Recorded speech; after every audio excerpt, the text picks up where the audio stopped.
Hey there, my name is Alex, I am the Silver Mont, and in this video I'm going to be talking about a weird ass theory I've come up with and been thinking about for the last couple of months or so, one prompted by the release of Dark Souls 3. The timeline of the Dark Souls trilogy. Let's look at it in the most basic sense. The Age of Ancients, Gwyn defeats the dragons and establishes the Age of Fire. The fire begins to fade and the chosen undead gathers the Lord Souls and either links the fire or becomes, as Karth puts it, the Dark Lord. Many years later, irrespective of the choice the chosen undead took, the cycle has repeated itself. The Lord Souls return to the world and are eventually gathered up by an individual who either links the fire or does not.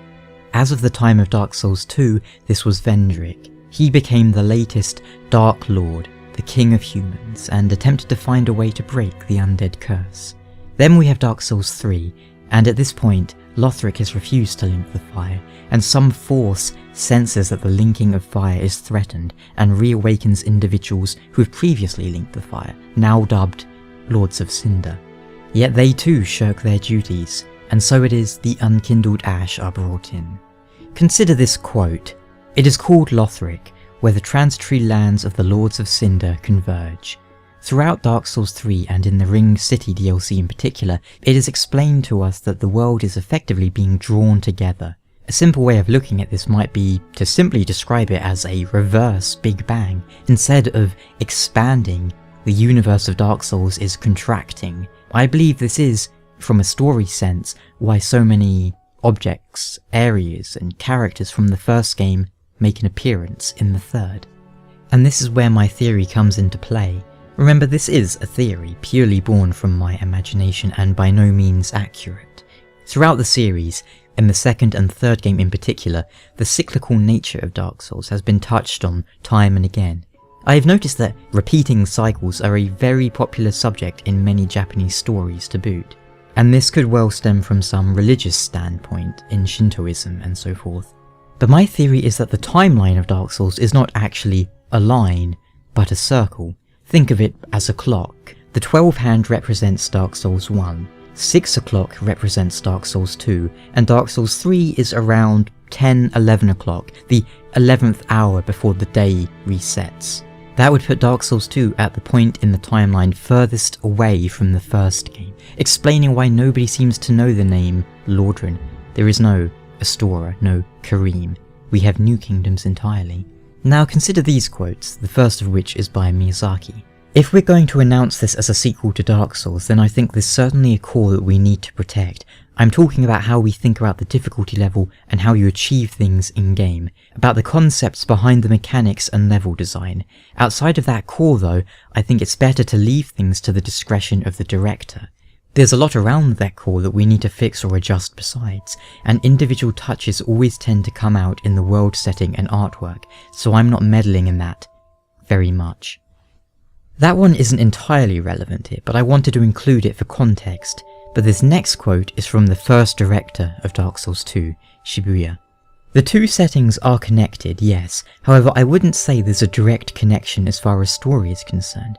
The game is set in a different part of the same planet. To put it in another way, if the first game was set in the North Pole, this one would be in the South Pole, that sort of contrast." That last line was the one that stuck with me. If Dark Souls was the North Pole, Dark Souls 2 is the South Pole. Keep in mind this translation has been misquoted in many different ways.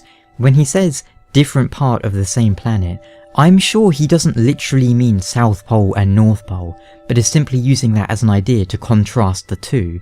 And that is, understandably, where I got this clock theory.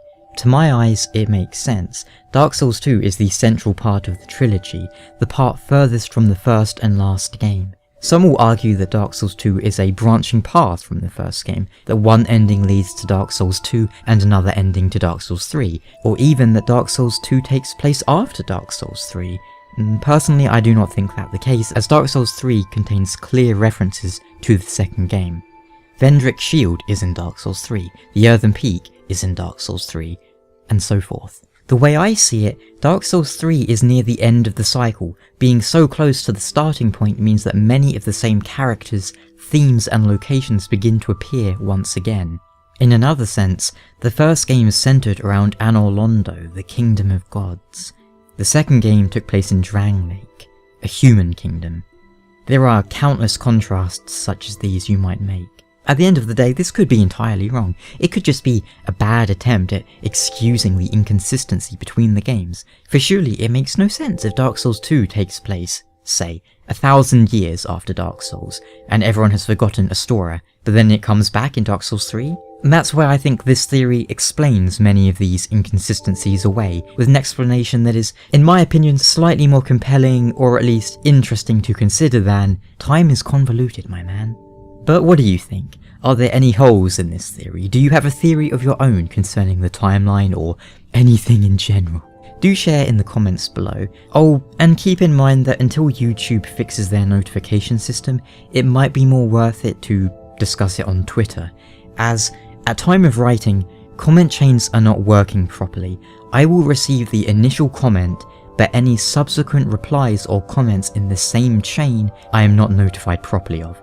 If you say, Silvermont, what is your favourite food? And I reply, hamburgers, and then you reply, hamburgers suck, I'm not going to see that you said hamburgers suck.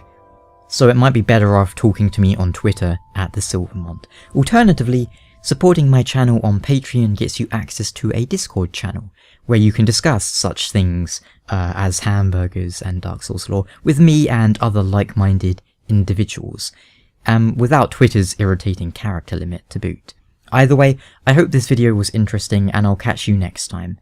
Hopefully, YouTube are going to fix their comments soon. But, you take care. Ciao.